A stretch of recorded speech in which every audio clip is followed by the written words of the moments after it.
This is such a hard conversation for me to start. Like most of my journey, it's difficult for me, but I feel like it needs to be done. And I'll be honest, part of my issue right now is that I feel like there's so much that I don't even know where to begin or what to say. It's kind of overwhelming. So this is just going to be kind of an introductory thing. And I'll say a few things here, and I believe this should be an ongoing conversation that I'm going to begin. So I've shared previously in a video somewhere else that I recently received a diagnosis as being on the autism spectrum. I am 42 years old currently. I have suspected this for a long time.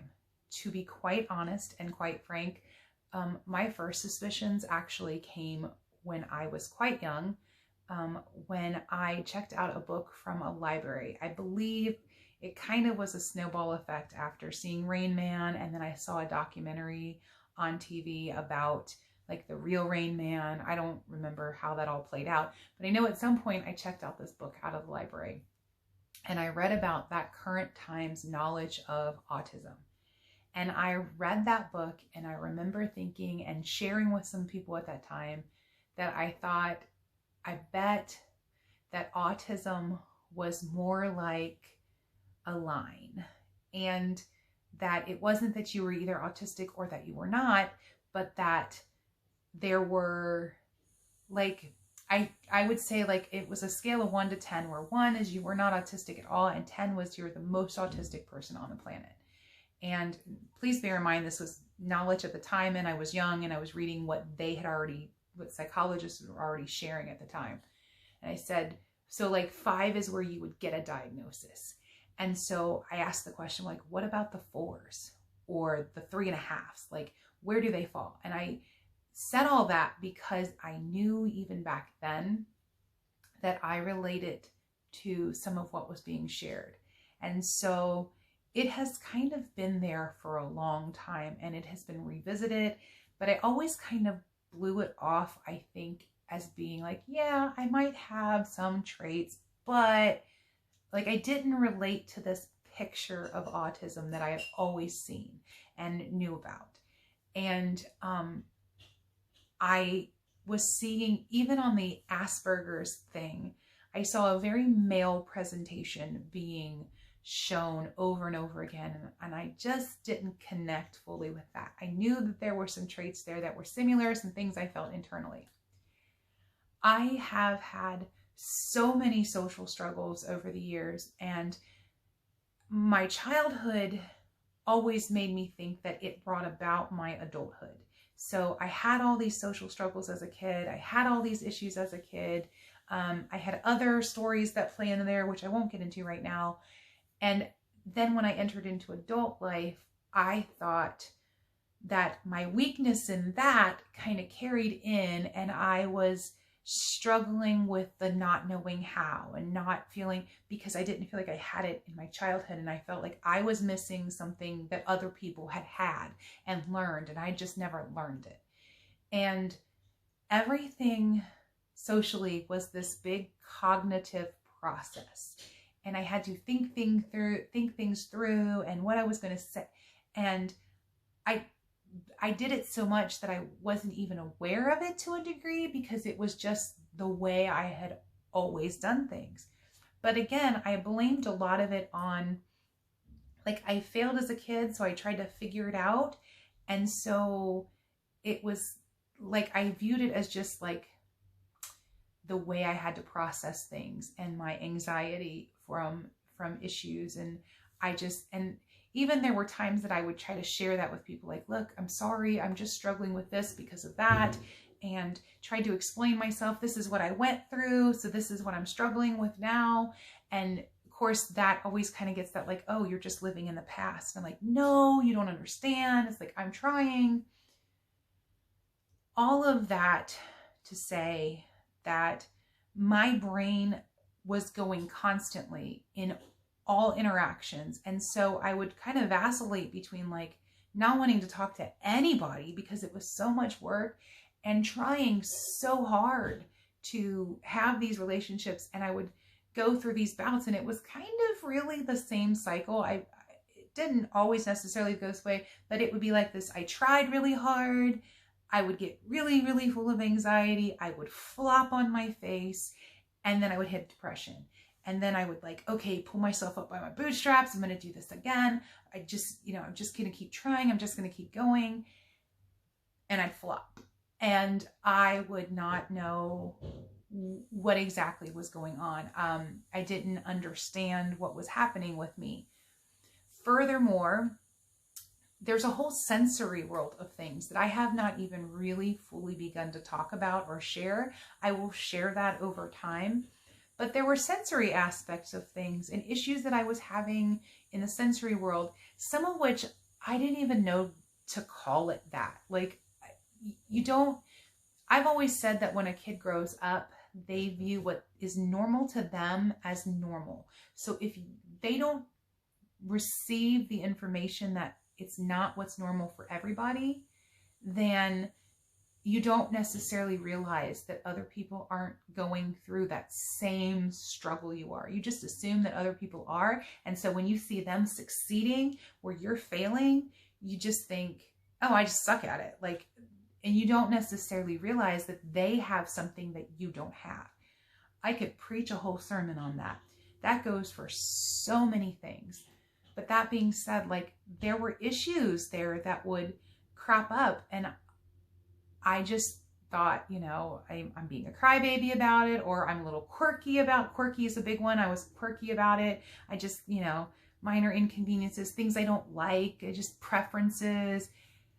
And listen, we all of humans have various things that we take issues with in a sensory world. In fact, I would argue that the current mask issue, I've kind of laughed because I think most humans are having a sensory experience with this. It's been proven, it's not about breathing or anything else. What it is people don't like that feeling of something on their face. And some people are able to tune it out and ignore it, while other people, it's constantly irritating them. And they're constantly aware of it's there, and they're pulling it down and they're pulling it up, and they don't know what's going on. Maybe I'll do a whole video on that, but that's a sensory experience. And so we don't think about that. We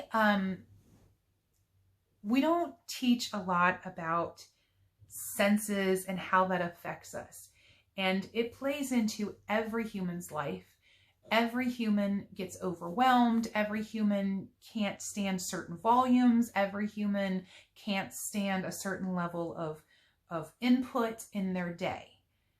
But when it comes to autism, there tends to be sometimes more filters in place that stop us from being able to process things.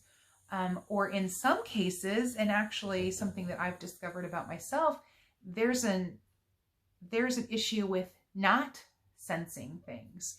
And I mean, that sounds silly to anybody who knows stuff about autism. Well, yeah, that's there. When it comes to like knowing that there's people who have issues with bathroom and things like that, yeah, I've been working with kids for years. I understand that that's an issue. But to kind of realize that there's things that I don't necessarily feel that other people are feeling around me, and that I'm not aware of and able to tune out. So I want to have those discussions going forward. I want to be able to share that part of my journey and start talking. This is hard for me because immediately I get the diagnosis and I feel actually kind of celebratory about the fact that, I got to that point. And then I immediately think, yeah, but am I really? Like, people around me have made comments and this, that, and I'm like, maybe it's not really. And I have to process through my own heart and journey on this. And the last thing I want to do is sit in front of a camera and not be able to speak from a place of confidence about what I'm saying. But even that's part of the journey, I think. So I look going forward to want to talk about how this has all come about and what my experience is and kind of go through that. But this is just kind of an introductory thing to say, Uh, this journey has not been easy, and I don't know what questions to answer necessarily, because I don't know what questions people have. And my experience, I'm not an expert in any stretch of the imagination. And I mean, I only have my experience at this point to go off of, and my research and my reading and things like that. It's a lot to process and get through. But this is important, I think. And I think it's important to share, because I feel blessed that I have been given even the tools to be confident enough to sit in front of this camera and record a video. I have come to appreciate recently how unusual that is for people. I've kind of taken it for granted, but I realize I've kind of worked my way here. And I know there's people that can tell you, like, I've been terrified to get up on stages. I've struggled through a lot of that and pushed through that. And to put myself out there like this, that has been a work in progress. And sitting here knowing that I'm okay with this and I'm just comfortable speaking and talking in this manner, I feel like that's been a gift that's been given to me, and I want to use it. And I want to use it in a positive way, and a way that's beneficial to the world and to other people. And my experience with autism is my experience with autism.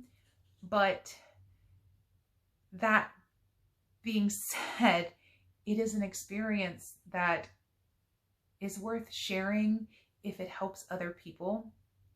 Because I went so long not knowing or understanding what was happening that to people who are out there, women are completely underdiagnosed.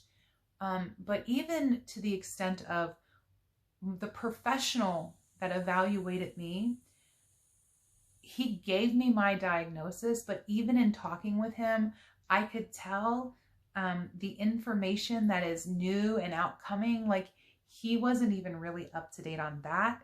And the sense of masking, like I don't even feel like he fully understood that, and quoted older material.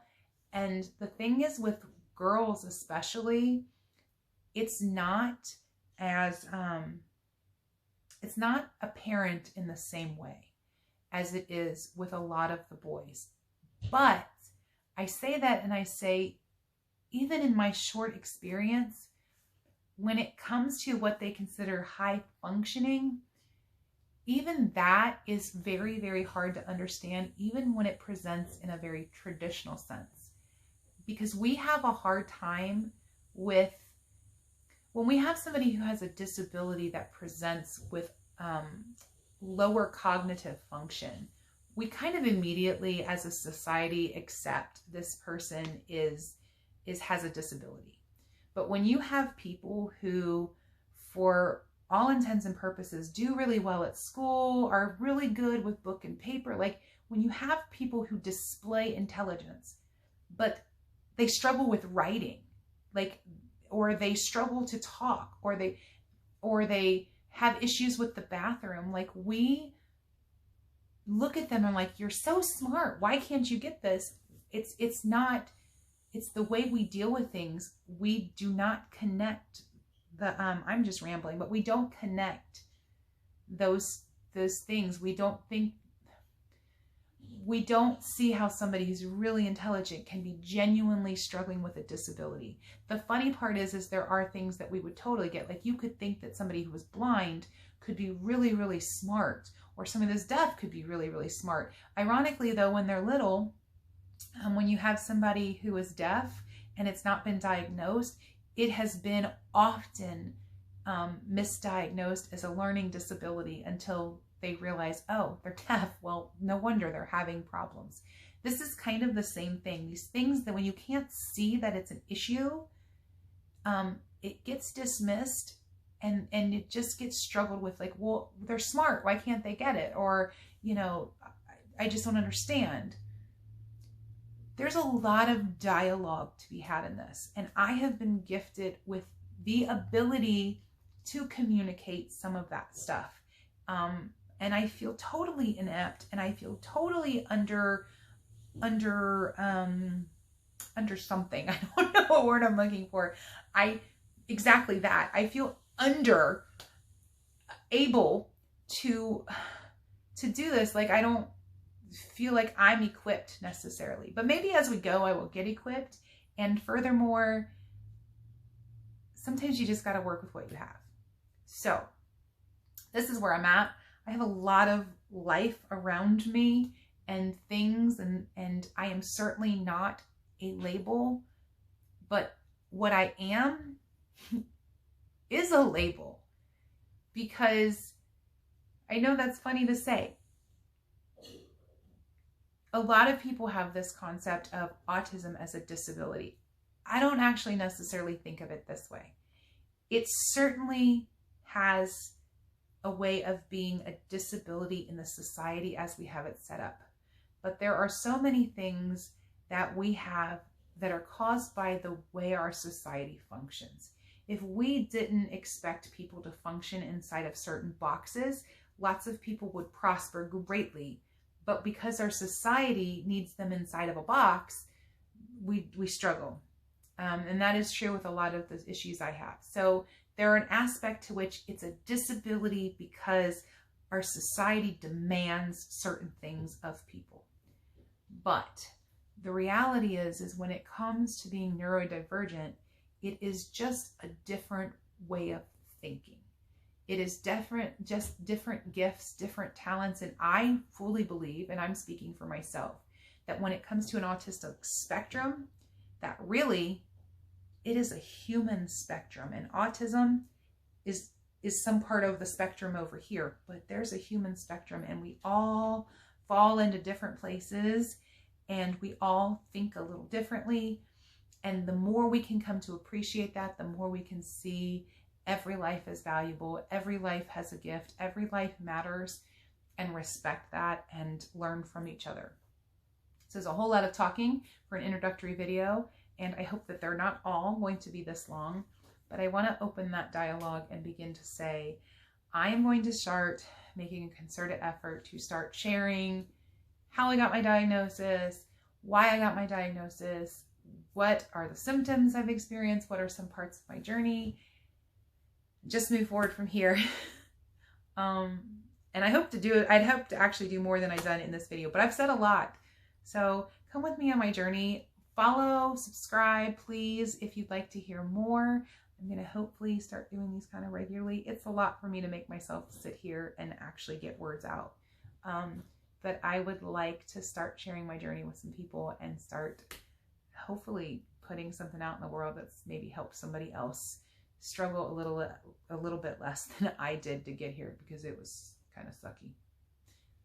I hope you have a wonderful night. Please subscribe, like, follow, so you can get more content like this, and come along with me as I share what this last 42 years have been like, and hopefully the bright future that's ahead after this. Thanks. Bye.